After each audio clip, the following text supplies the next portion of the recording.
The #1 scam in used car sales. Last year, I was stung with it big time with a Lamborghini Urus, and unbelievably, I've been stung with it again. It's a dirty trick that basically makes used cars appear to be more valuable than they actually are. And also, I'm going to expose what are the consequences for you if you're caught blocking mileage. At the end of the day, this is serious fraud and highly illegal. But before all that, you might be wondering, what exactly is a mileage blocker? It's a small electronic device that can be fitted to a car to pause the car's odometer, or mileage counter. And we all know the fewer the miles on the clock, the more the car is worth. Back in the day, before we had digital dashboards, adjusting the mileage was actually pretty easy to do. Dealers would simply wind back the analog odometer to give the impression the car has done fewer miles than it has. Today, with everything being electrical, it's a far more complex job, which requires you to remove the whole dashboard, any trim, disconnect all the wires, connect a unique custom blocker, and then rebuild the dashboard. It's a very risky process and obviously voids the car's warranty. But that's not even the main concern, because if you're caught doing this, you could land in some serious legal trouble and maybe even in prison. We'll find out exactly how much trouble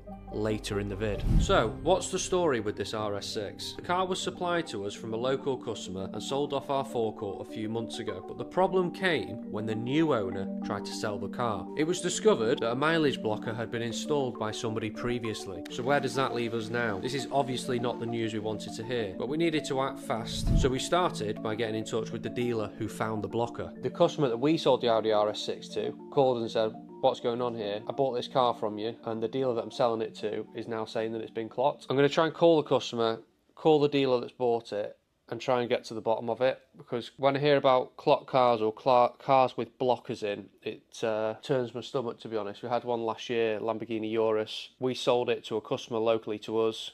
It went into Lamborghini Stockport for some warranty work. They then called the customer that bought the Urus and said, "We won't be carrying out this warranty work because the car's had a blocker in it, it's invalidated the warranty." And that was a seriously big headache to sort out. So just trying to get to the bottom of it, but it's a sore subject for me, to be honest.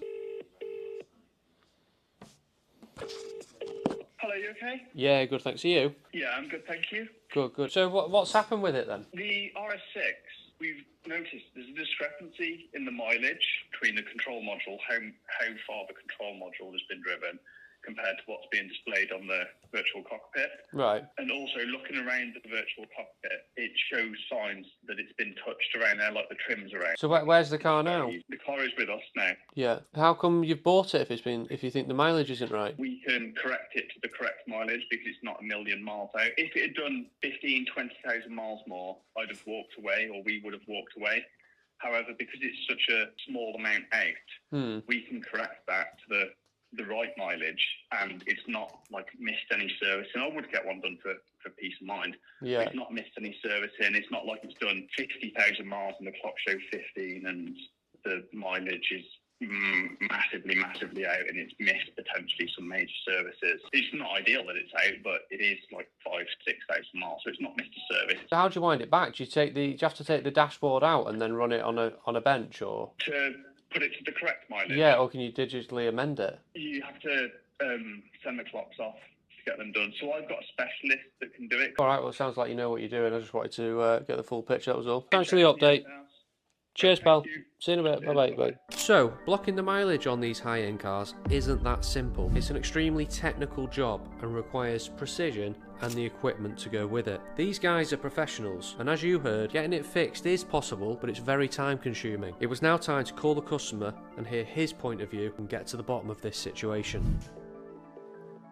Hello, Will. How are we doing? Yeah, good, thank you. Are you? It's RS6. I'm just wondering what happened when the guys turned up. Yeah, they turned up, him and his mate. They seem to know what they were talking about. I believe they do, and they've plugged a laptop into the diagnostics, and they've gone through. He said, "It'll tell me every fault it's had. It'll tell me everything that's happened to it." They're here ages. They seem to know what they're going on about. They're absolutely adamant it's had a mileage stopper, and he's going to send me evidence of it, and they're going to wind it forward and sell it with a true mileage. I haven't seen any evidence, but I don't have any reason to doubt them. But it's a bit of a saga, to be honest with you. The stopper's no longer in there. They were pressing buttons. He said, "If I hold this OK button in, the screen flashes. It's still there." But no, it's been taken out. You obviously wouldn't have known about it. No, not a clue. No. If I went to a car and it had a blocker on it, I just wouldn't buy it. Well, I said that to him, and he said, well, no, why wouldn't we buy it? He said, we can reflect the correct mileage. The service history will match up. He said, we're going to get it wound forward. We're not going to sell it because we're not allowed to sell it like that. That's what he said to me. We'd put it into Audi for a service. I think it was only within a week of you taking it. If the mileage was incorrect, I'm surprised it wouldn't have been picked up at Audi. I do feel as though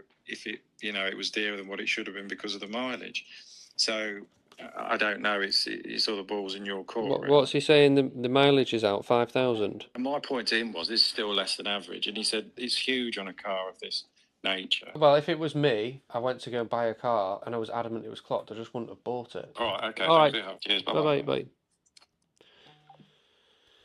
After that, we had a bit more of an understanding about the story of this car, and as a dealer, my priority is always making sure the customer's been looked after correctly. So it was time to head to Audi, the main dealer, and talk to the service manager before consulting Blackstone Solicitors, a local law firm, to understand the legal side of it all and get an idea of how serious this could get. I want to ask Audi, why is it not part of their standard checks? Surely part of a health check would be checking the mileage is correct on a car. Let's have a chat with them now.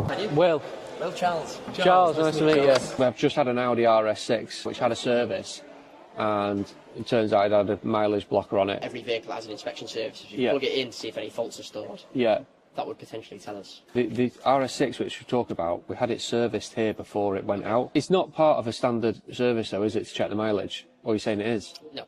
It's not? No. If there's a blocker on it, it potentially might tell us, but it might not as well. Yeah. It's not something that you can just necessarily check. If they've tampered with it, maybe able to see faults that are stored that would indicate a tampering, but it's not something that we can just plug in and it'll tell us, yeah, that's been tampered with. See, again, it's a bit of a grey area, isn't it? Because at first you're like, oh, we'll plug it in, it'll tell us if there's any faults, but it doesn't really. You've got to delve in a bit deeper. Do you get many people requesting it? No. No. We have had instances where we've detected blockers, but it's not often someone asks us to check the plausibility of them. Yeah, we thought we'd done everything we should have. We had it into Audi, bringing it in. I've ever heard of someone asking for this, and I've worked here for 5 years. Like I said, we've detected blockers before, but no one's ever asked, is this mileage correct? Mad, isn't it? Why do I get stung with it?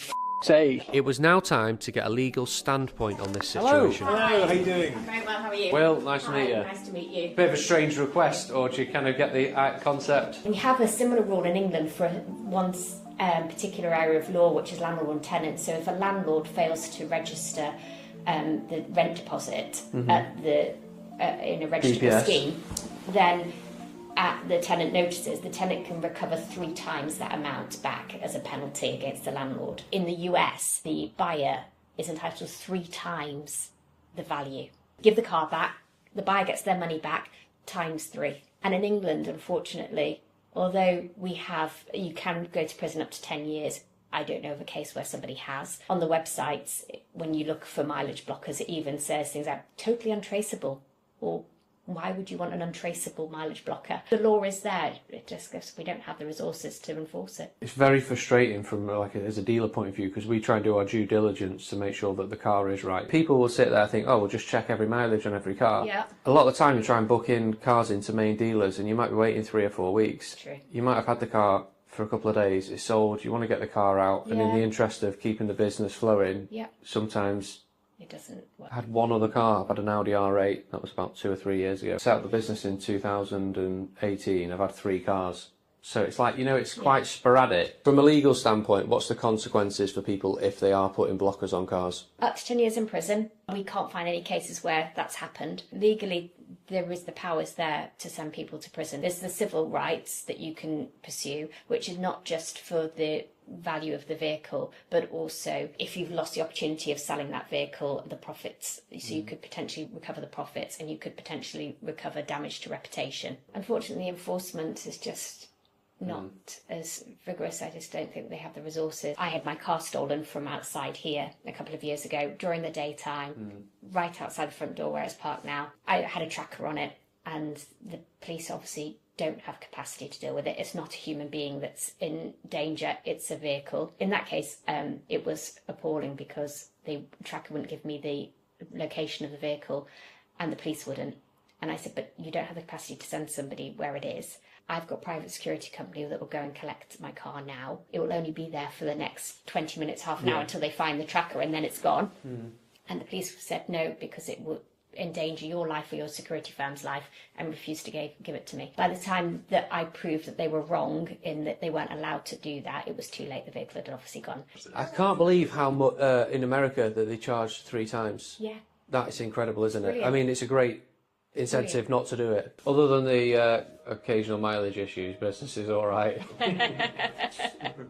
So, after speaking to our customer, the dealer we bought the car off, the Audi main dealer, and Blackstone, what can we take from this experience? And how did we get it resolved with the customer? What I'm going to plan on doing is work out the difference in the mileage, and then I'm going to value the car at the 2 different mileages and see what the book value is difference between the 2.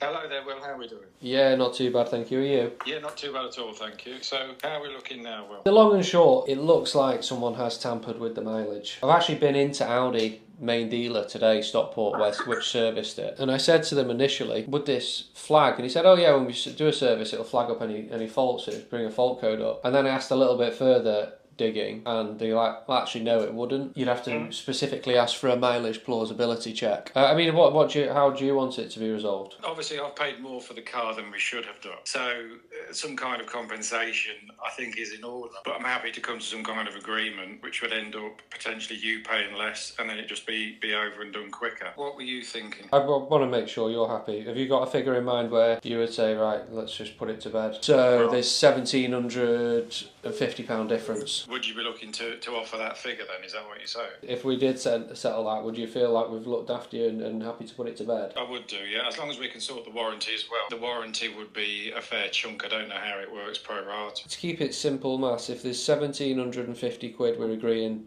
on the mileage, and we set 750 quid on the warranty, if I send you £2,500, are we happy to call it a day? Absolutely, yeah. If you send that, then it's done and dusted, the warranty's dusted, the mileage is dusted, and I think it's fair all round, to be honest. I mean, the whole thing irritates the life out of me because it's just people being completely deceitful and dishonest, but obviously not you at all, and it's not us either, but it's always someone else that's left holding the problem. It is what it is, so yeah, we're there. Okay, well, I'll send you the details. Sorry as well, but I wish you all the best in the future, but thanks. No, it's not your fault. It's not your fault. It's a fair resolution, so let's draw a line under it, and hopefully we can do some business again in the future. It's a little bit without any sour taste in it. Absolutely, yeah, no problem at all. Alright, thanks for your understanding. Bye-bye. Bye. Bye. Fair enough. £2,500. It's frustrating. Customers, fair. I think we've been fair. Frustrating as it is, but we move. Let's keep going.